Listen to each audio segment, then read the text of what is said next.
everyone, so welcome you back to Ashok Tutorials, Meghalaya's first Ctet channel, right? So here what am I going to say today is that uh, you will be having your Ctet examination 2024 next year, right?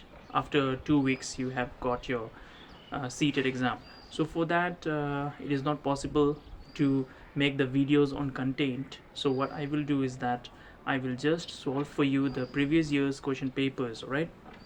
And along with that I will also try to include some expected questions which will be very important for you uh, for your Ctet examination. Right, so please go through those questions which I will be uploading there, right? And I will give you some time so that you can solve the question paper along with me. So let me see how many videos I can make on previous year's question papers along with expected question papers. Alright, so today we are going to start with it.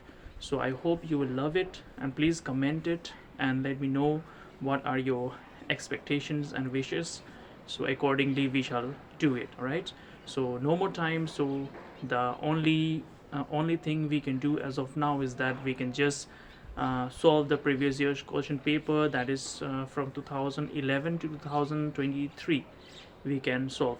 So I will include question papers, include questions from all those. Right, so once you master these question papers, of course you are going to pass this Ctet examination 2024. So hope to see you succeed in this examination next year. Right, so only 4 weeks, I think hardly 4 weeks or 3 weeks are left. So please give your best shot, and all the best to you.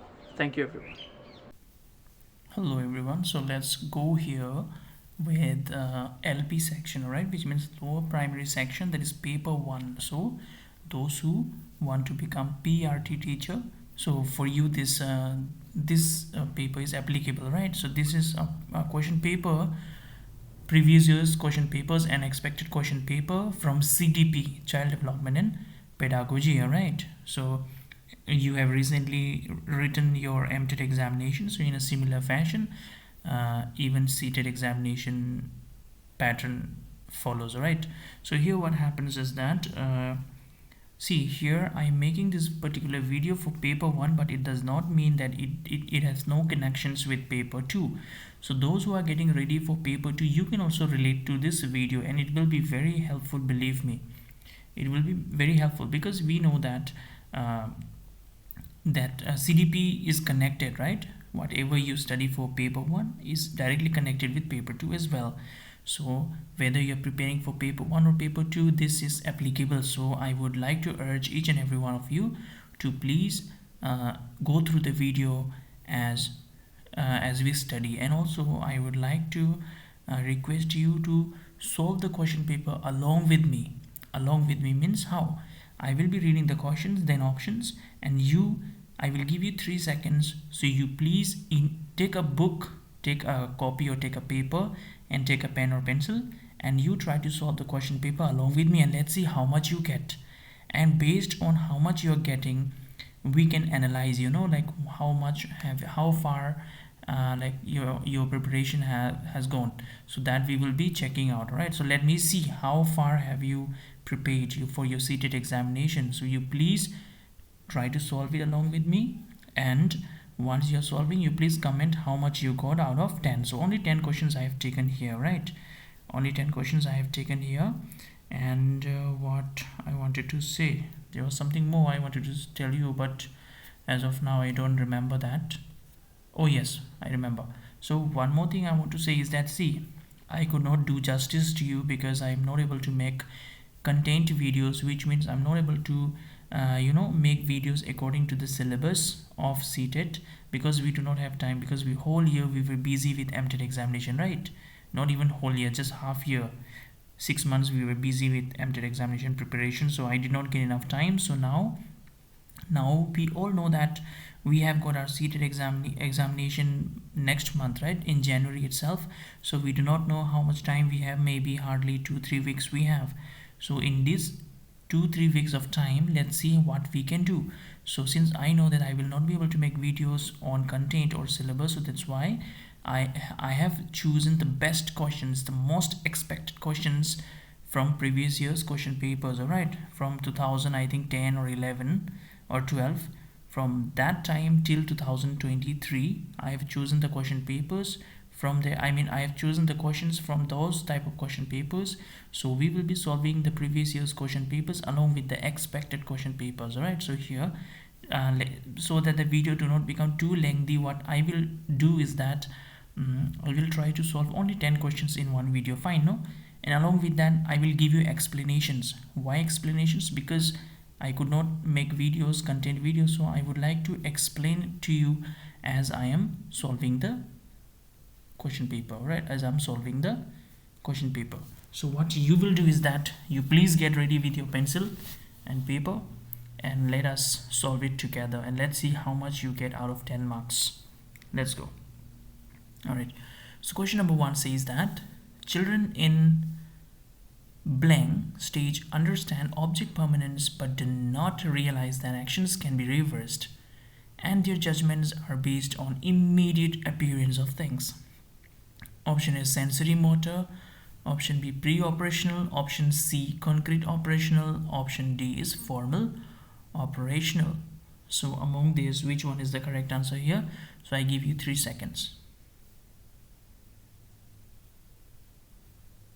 Alright, so I hope you have marked the correct answer here. So the correct answer here is number 1, that is sensory motor. So whenever children are the sensory motor stage, in their sensory motor stage, children learn about the world, right? So they are learning about what? They are learning about the world through the basic actions such as sucking. So when the child is in sensory motor skill, what does he or she do? They suck their fingers, right? Thumb. Then grasping, they grasp the object, they look and they listen, right? And they try to listen, they try to look. The small babies, you know, no? What do? The small babies, they look at you, they suck their hand, they suck their thumb, then they try to listen to you, and they, if you try to give them toys, they try to grasp it with whole hand, whole palm, right? Then infants learn that things continue to exist, you know, things continue to exist even when what happens, though they cannot be seen. So this is what we call object permanence. So they are separate beings from people and objects around them, right? So what happens is that even though they cannot see object permanent, so what happens is, suppose what you do is that you are trying to show the child something, right? So when you, suppose you brought a Barbie doll, right? You brought a Barbie doll or any kind of toy for the child, so you are trying to show it to him or her. So what happens, the child will see it, the child will try to hold it, but then once you remove it, the child thinks that that object is still there, which means the child is not able to see it, but then that object still is present, right? This is what the child believes, right? So let's see. So here number 1 is the correct answer here. Let's go to the next question. Let's see what we have. Question number 2, right? Question number 2. So for children who are in pre-operational stage, children who are in pre-operational stage, wait just a minute, all right. Children who are in pre-operational stage, teachers should see. Now for the children who are in pre-operational stage, what should the teacher do? So I give you, first let me read out the options. So options are: use concrete props and a lot of audiovisual materials, depicts hierarchical relationships through complex diagrams. See, pre-operational stage, बच्चा अगर pre-operational stage में है तो हम लोग complex word use ही नहीं कर सकते, क्योंकि we cannot give them complex diagrams, right? So this option stands cancel itself.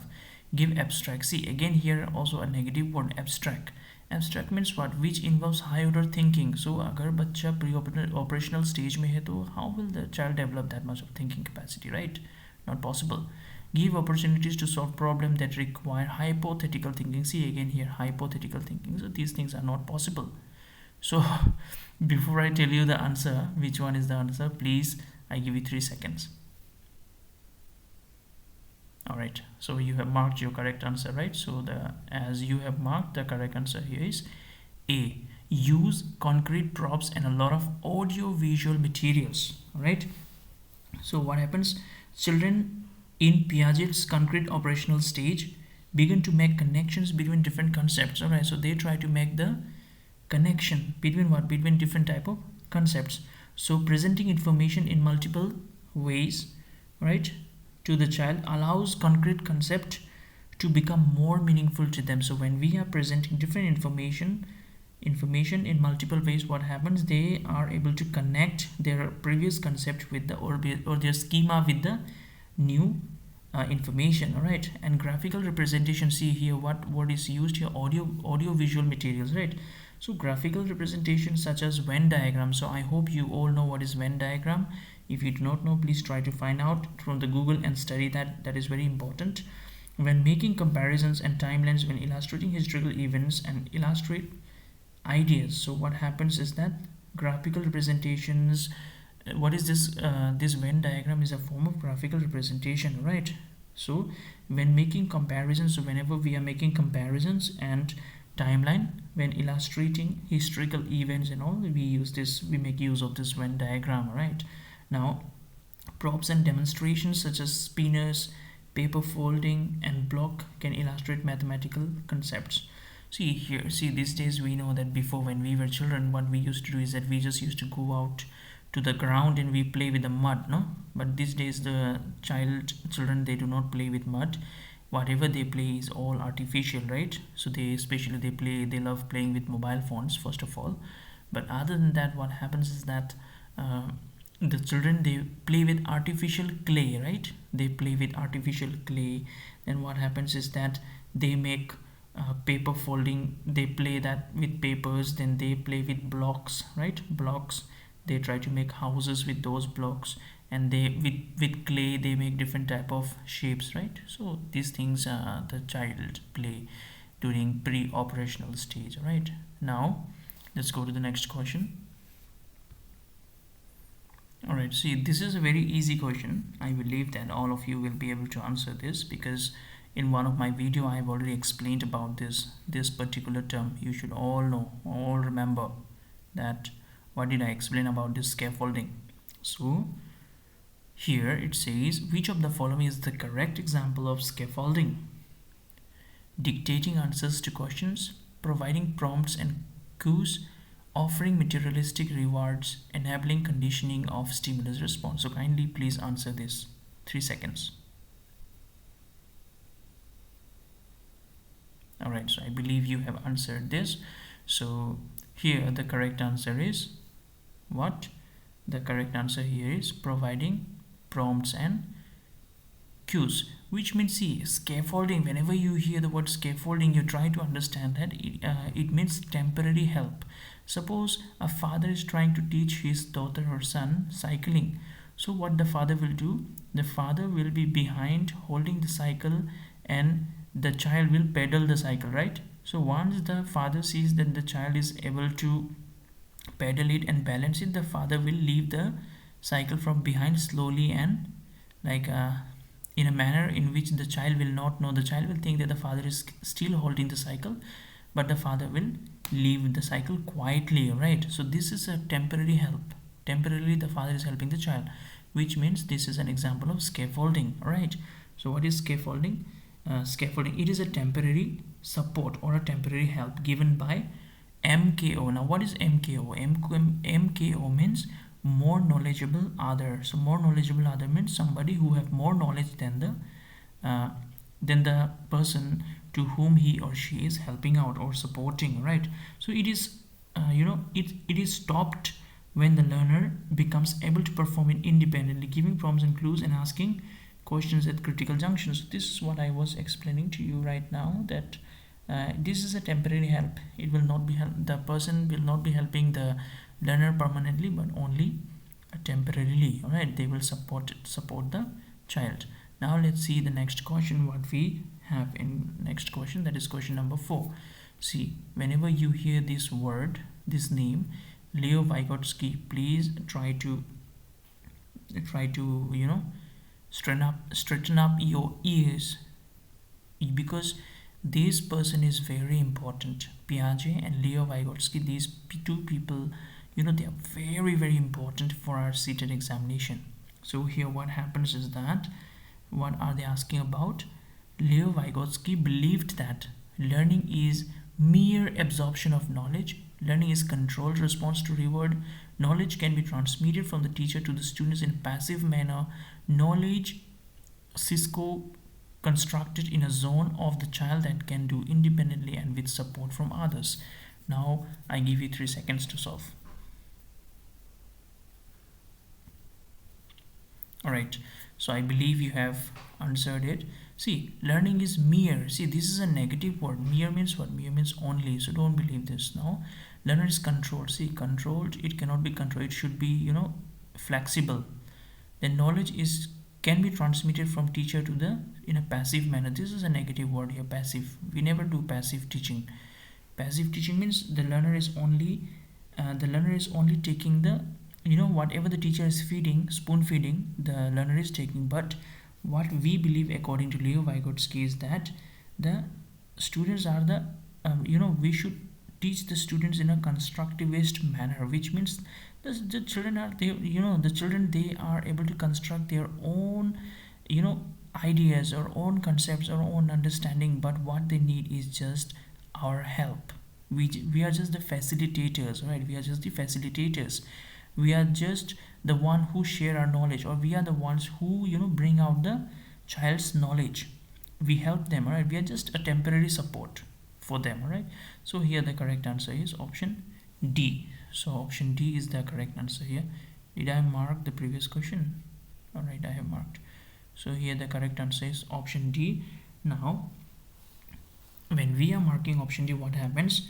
This is called what? This is called zone of proximodistal development, right? So this is called zone of proximodistal development. So Vygotsky is a socio-cultural what? Oh yes. So Vygotsky is the one who has given the socio-cultural theory, right? And he views human development as a socially meditative process. So in socially meditative process, what happens?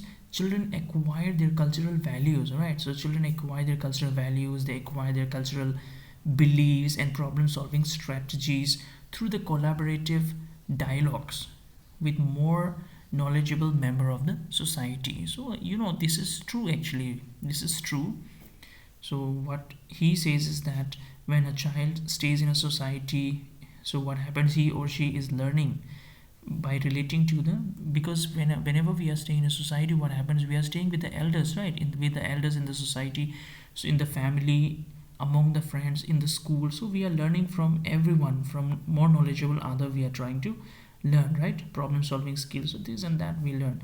Vygotsky's theory is comprised of concept. So Vygotsky theory is a conceptual one, such as culture specific tools are there, then private speech is there. So Vygotsky talks about private speech. What is private speech? Please try to find out and study. This is also very important. And zone of proximodistal development, right? So this is what Leo Vygotsky has to say. Now we will see what we will see the next question, that is question number 5. So let's see, at which stage of Lawrence Kohlberg, see this is also important scientist, Kohlberg is an important scientist again, at which stage of Lawrence Kohlberg's moral development theory, which theory he gave moral development theory, right? To individual reason that human right and justice is the most important event if they go against the societal laws. So option A, obedience and punishment orientation, good boy, good girl orientation, authority and social order maintaining orientation, universal ethical principle orientation. So I give you 3 seconds here. Alright, so the correct answer here is option C, that is authority and social order maintaining orientation. So here the authority and social order maintaining orientation, at this stage of moral reasoning, what happens? The individual, they act in order to maintain the social order, right? So we also have got laws for reason, goes this orientation to keep order. So we have laws for a reason, right? We have IPC, then civil code. I don't know those technical terms. So we have different type of laws, right, in our country, in our constitution. So who is known as the father of Indian Constitution, guys? Please answer in the comment section. Let's see who can answer it. So all right, so let's go to the next question directly. Now we will go to question number 6. We'll go to question number 6. So what we have in question number 6, let's see. In a progressive classroom, learning is a process, is a social process. Oh, sorry. In a progressive classroom, learning is a simple process, is a social process, can take place only through formal instructions, or is co-national open exams. So which one will be the correct option here? Please, I give you 3 seconds. Alright, so I believe you might have marked the correct answer here.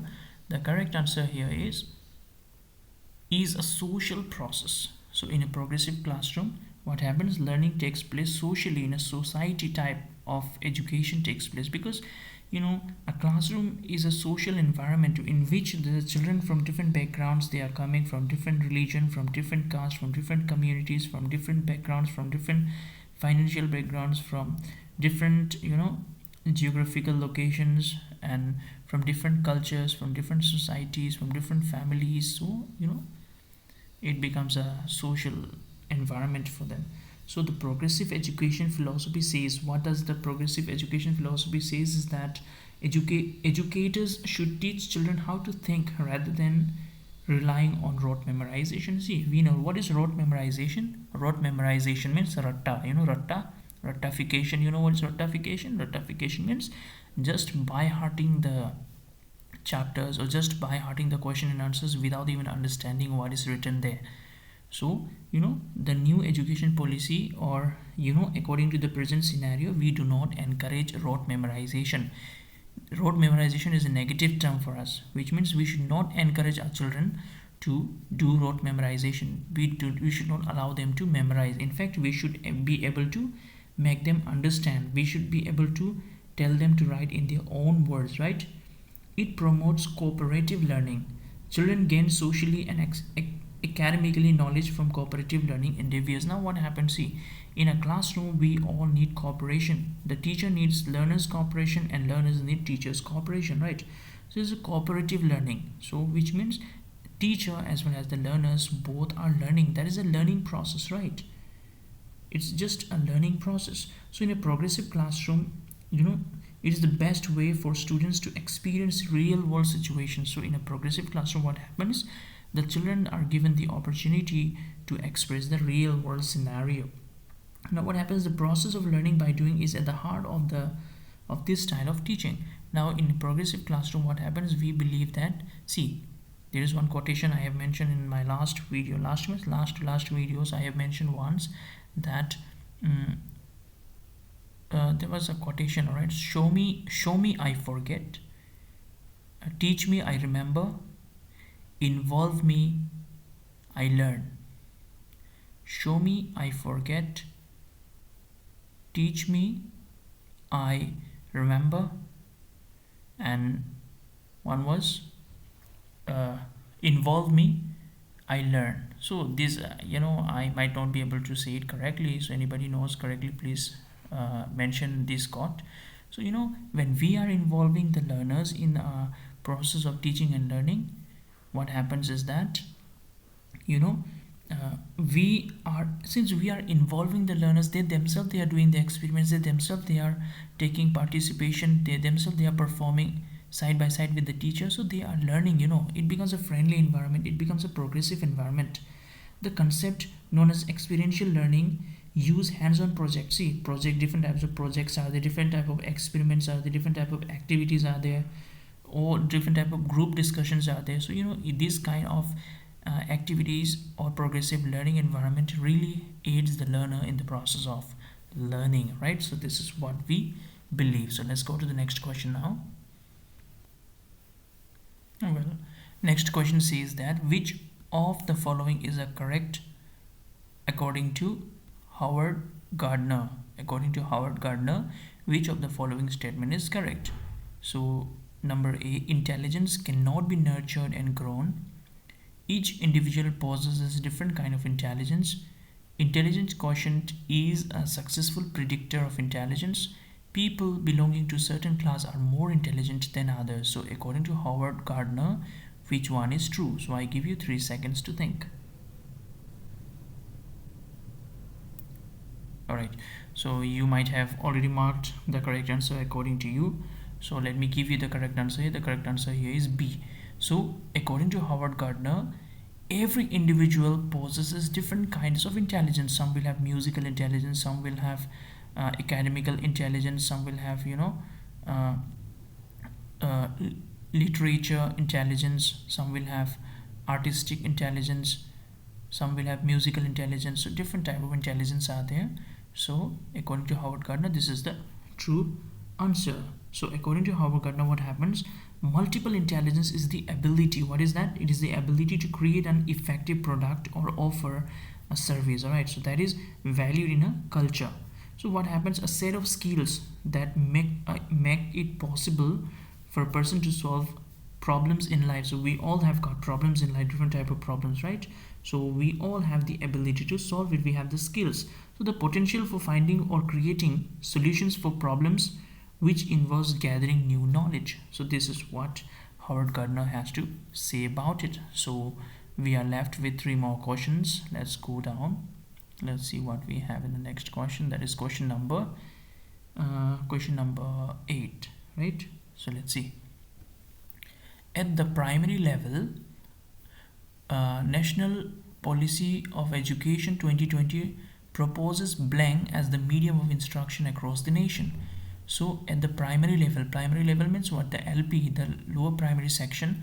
So according to National Policy on Education 2020, which language is proposed as the medium of instructions in the nation, means in our country? Is it Hindi? Is it English? Is it Sanskrit? Or is it mother tongue or home language? So please answer it for, I'll give you 3 seconds. Well, so here the correct answer cannot be Hindi, cannot be English, cannot be Sanskrit. It is mother tongue, right? Because we have our own mother tongue. When we are in Khasi Hills, the people of Khasi Hills, they speak in Khasi. When we are in Garo Hills, the people of Garo Hills, they speak in Garo, right? So we have our own mother tongue. So according to NPE, that is National Policy on Education to 2020, what happens is that during the primary education of the child, we should use the mother tongue of the child or the home language of the child as the medium of instruction in the process of teaching and learning. All right. So this is what we have to say here.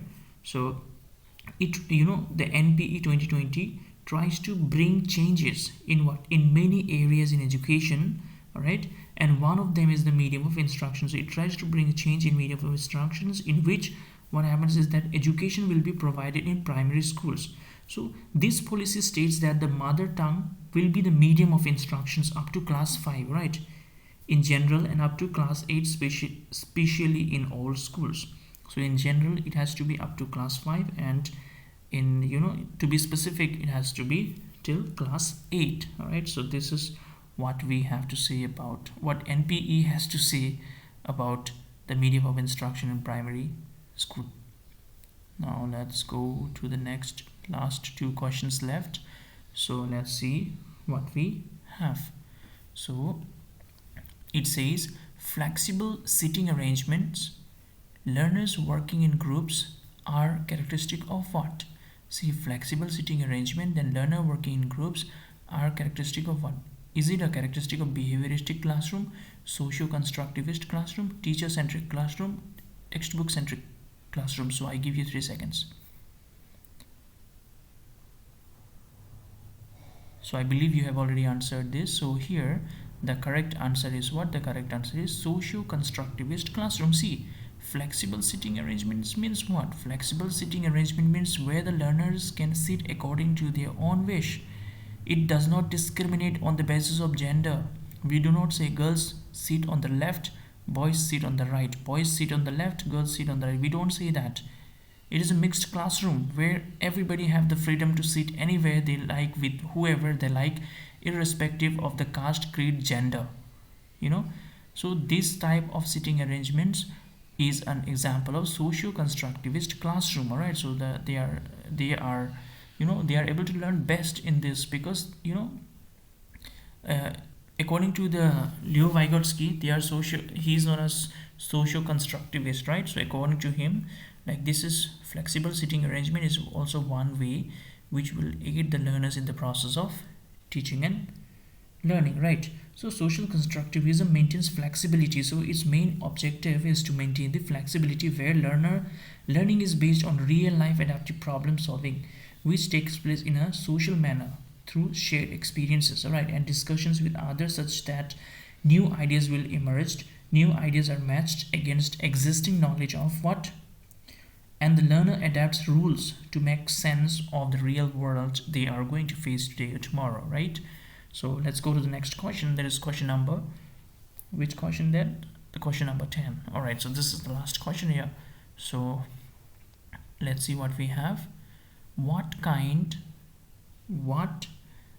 of pedagogy would enable a teacher to cater to individual differences among learners in her class?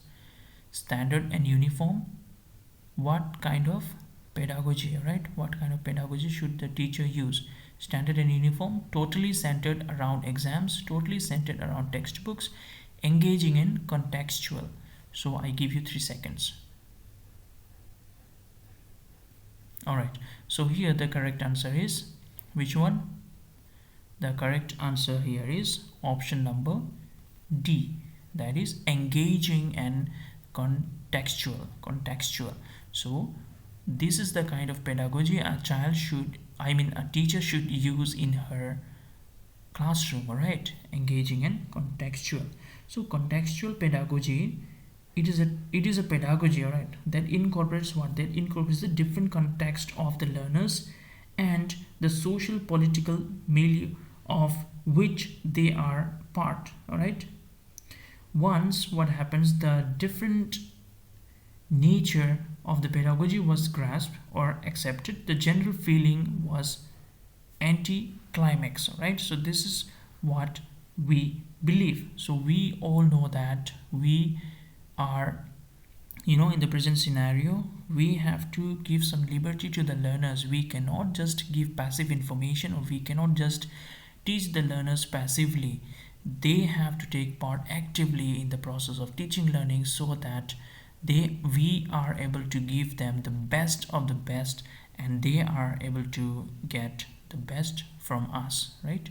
Not only from us, through their interaction with us and through their experiences, right? So this is what I have to share with you today. So I have shared with you 10 questions for Ctet LP section or Ctet lower primary sections question paper. So it involved the expected questions as well as the previous year's question paper. So I hope this was very clear. So all of you, please comment in the comment section. I just want to see how much you have scored in this particular video. So I hope even if you have scored 5 marks, that means you are going great. So let's see how much you have scored. Please comment in the comment section so that I feel happy, and I feel like you people are liking my work, so I feel like making more videos. But if you do not comment and it has to be one-sided, then I feel bored and I don't feel like making videos anymore. So please comment in the comment section and let me help you in the best way possible. I'll try my best to help you out in every possible way. And please do not forget to like, share and subscribe this channel, Ashok Tutorials, Meghalaya's first Apted channel, right? So please show your love and support, and please do share it with your friends. See, do not be meager in the process of sharing your knowledge. The more you share your knowledge, the more you get, all right? See, what am I doing here? I am helping you. I'm sharing my knowledge with you, right? Which means I'm learning the same thing twice. So it is making my knowledge to be more and more powerful, more and more stronger. So this is what will happen to you when you share with your friends. So I would like to request you all to share my videos, to like my videos, to subscribe to my channel, and show your love and support, and comment in the comment section, so how much you have got today. So thank you everyone for staying connected with Ashok Tutorials, Meghalaya's first MTET channel. See you all.